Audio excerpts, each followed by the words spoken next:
Pulled pork barbecue med coleslaw i Hokkaido dinner rolls. Lidt at mit 16 timers røgprojekt skal bruges på det, jeg kun kan konstatere har været slagterelevens allerførste filetering nogensinde. Men i hvert fald, velkommen til hele Danmarks fremtidige yndlingsshow, nemlig Bjørnens Baghave.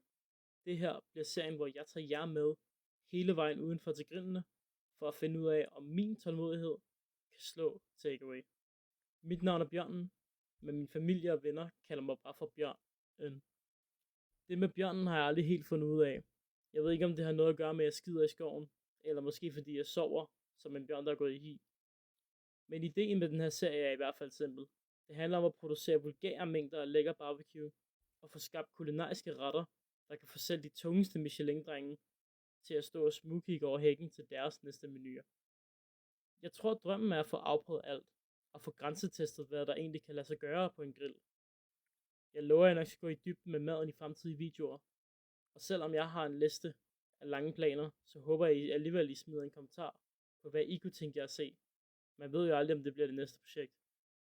Jeg håber, I vil følge med, og så ses vi i baghaven til endnu mere røg.